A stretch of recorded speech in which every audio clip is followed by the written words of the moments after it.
Bonjour, aujourd'hui nous allons réaliser un biscuit nordique grâce à notre moule à garnir qui est en vente spéciale sur le mois de mai.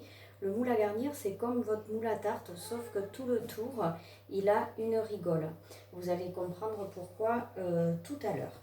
Donc pour ce faire, nous allons mettre 3 œufs. Alors on va séparer les jaunes et les blancs. Alors j'ai pris mon Speedy 2. Et le Speedy 2, comme le Speedy que vous avez de toute manière en catalogue, il peut s'adapter sur le bol batteur que vous avez en catalogue, le bol batteur d'un litre 5. Voilà, donc on va se servir des deux et d'un même fouet. On va faire comme ça pour que vous puissiez y voir. Donc je vais mettre, hop, peu importe, les blancs d'un côté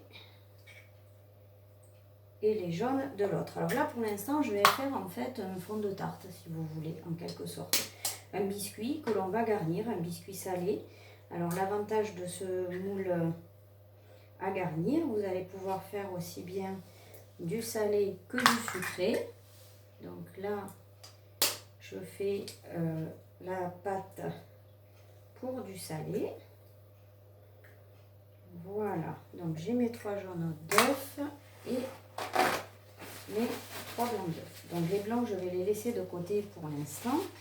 Et on va faire notre pâte. Alors, à ces jaunes d'œufs, je vais y rajouter 75 ml de parmesan. 75 ml de parmesan, ça vous fait à peu près 35 g de parmesan. Je vais y rajouter 15 ml d'eau chaude. Et je vais y rajouter, hop là, 10 ml de paprika. Voilà, jusque là rien de bien compliqué et tout simplement on va mélanger tout ça. Alors il faut bien mélanger, normalement ça doit doubler de volume.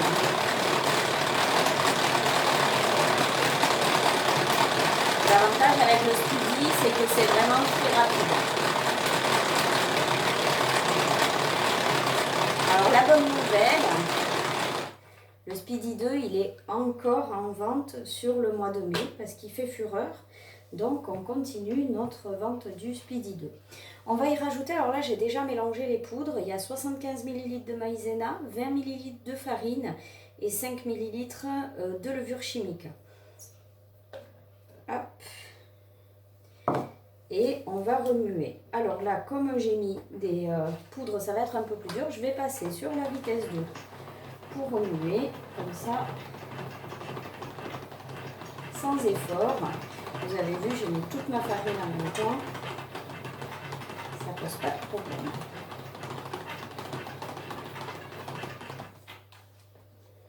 Et impeccable. Tac, tac, tac. Alors, je vais juste rincer mes fouets pour pouvoir monter mes blancs en neige. Je reviens à vous dans 2 petites minutes.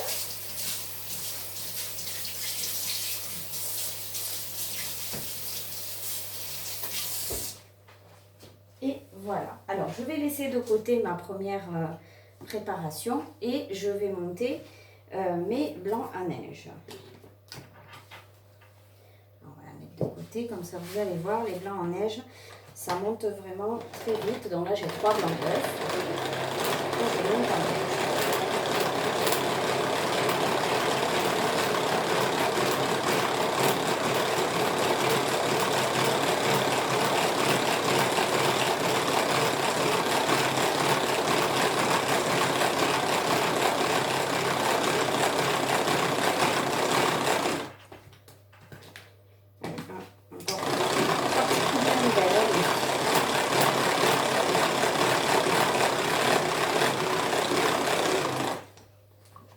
C'est parfait.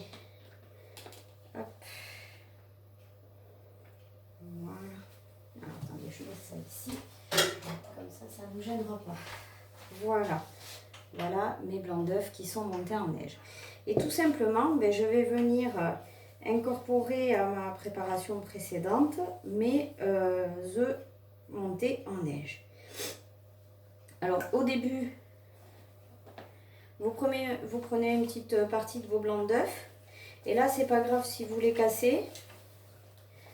Ça va vous détendre la pâte et ça sera beaucoup plus facile après d'incorporer vos autres blancs d'œufs. Là, vous voyez, j'y vais franco. Ma pâte était épaisse au début. Je vais en refaire avec un petit peu. Et voilà. Maintenant, je vais pouvoir incorporer le reste délicatement. Je vais tout mettre. Mes œufs sont bien fermes.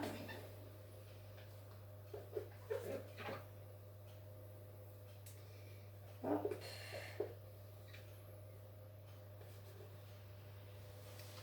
Voilà. Et là, je vais incorporer tout doucement mes blancs d'œufs. L'avantage, vous voyez, avec 2 pichets, c'est bien parce que vous avez la poignée pour maintenir et être à l'aise pour vos mélanges et vous avez besoin que d'un fouet. Donc moi, je vous le conseille, le Speedy 2 plus un autre pichet que vous avez en catalogue. Alors c'est le plus petit et le plus gros. Les fouets ne s'adaptent pas dessus, vous ne trompez pas. Notre spatule qui est vraiment rigide et qui est parfaite pour tous les mélanges, pour bien ramasser tout ce que vous avez. Elle n'est pas faite pour les gourmands parce qu'il ne reste rien après votre préparation. Voilà, ma préparation est plutôt pas mal. Nickel. Je vais y rajouter 10 ml d'huile. Ça évitera que votre gâteau n'accroche. Bon, oui, il n'accroche pas. Hop. Voilà. Donc, je vais remuer délicatement. Et là, ma préparation de pâte est terminée. Alors, au préalable, j'ai passé mon moule sous l'eau avant de s'en servir. On ne beurre pas, on ne farine pas. Je l'ai posé sur ma plaque froide. Mon four est en train de préchauffer à 200 degrés. Donc là, je verse tout simplement, vous n'allez pas voir là. Hop, voilà. Je verse ma préparation dans mon moule à garnir. Alors, il faut bien que ça aille non seulement sur le dessus, mais aussi que ça aille remplir les petites rigoles. Vous allez voir le résultat après. Voilà, donc il faut bien que vos rigoles soient remplies également. Le mieux, vous tapotez votre moule sur la plaque, ça va répartir uniformément partout. Et je vais mettre ça à cuire 10 minutes à 200 degrés. Il est 10h, 10h10. Ma préparation est prête. Voilà. Et alors là, magie du direct.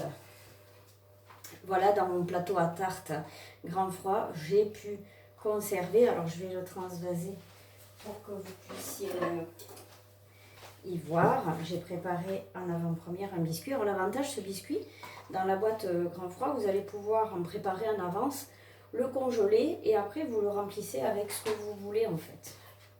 Voilà. Donc, vous voyez, l'avantage de la rigole, c'est que du coup, vous avez votre fond et vous avez vos rebords. Donc, maintenant, on va pouvoir le garnir comme on veut. Alors, pour le garnir, on va prendre, normalement c'est 200 grammes, j'ai mis 250 grammes de fromage blanc. On va hacher dans le Turbo Top une échalote. On y va, c'est parti.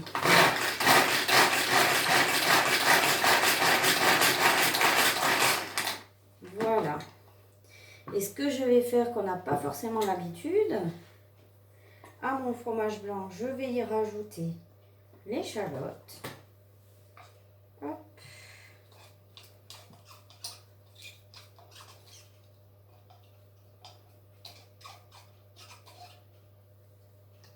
Et hop, un petit peu de sel. Alors je vais juste en mettre un petit peu parce que après dessus, alors normalement on le fait avec du saumon fumé. Moi j'ai pris de la truite fumée. Tout le monde aime mieux à la maison la truite fumée. Après, c'est vous qui voyez suivant vos goûts. Donc ça, je vais y mettre un petit peu d'aneth. L'aneth se marie très bien avec le poisson. Et puis ça va vous colorer votre fromage blanc.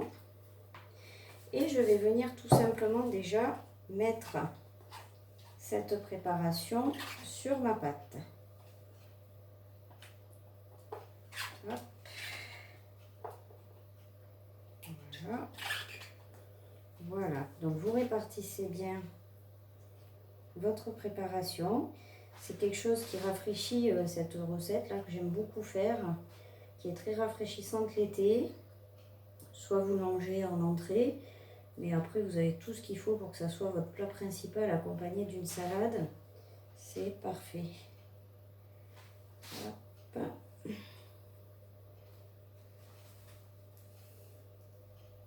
Voilà. Donc 250 g de fromage blanc. Et tout simplement, donc, dans ma boîte en pile au frais, j'avais conservé mon poisson. J'ai perdu un couteau, il était là. Et voilà, vous allez y mettre des morceaux.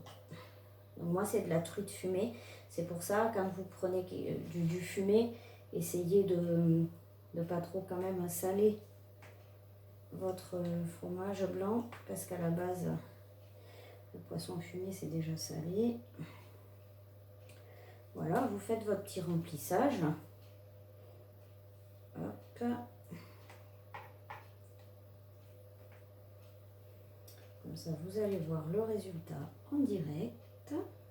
Et je suis sûre que ça va vous faire envie. Hop là.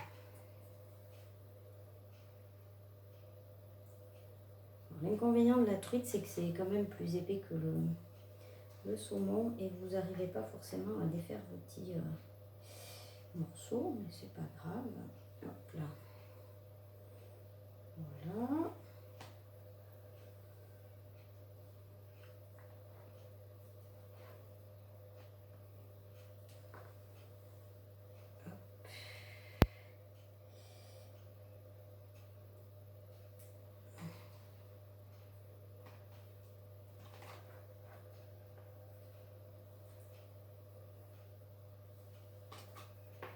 Je vais tout mettre et on va pas en laisser.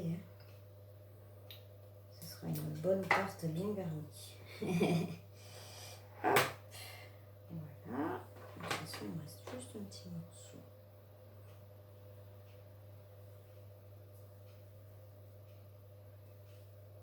Et voilà. Je vais remettre un petit peu d'aneth pour décorer sur le dessus. De l'autre côté, ce sera peut-être plus pratique.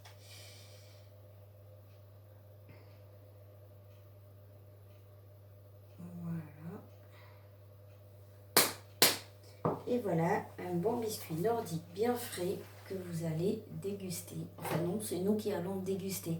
Alors ça, vous pouvez voir ma boutique en ligne et n'hésitez pas, je mets toutes mes recettes sur ma chaîne YouTube Titoon Cook.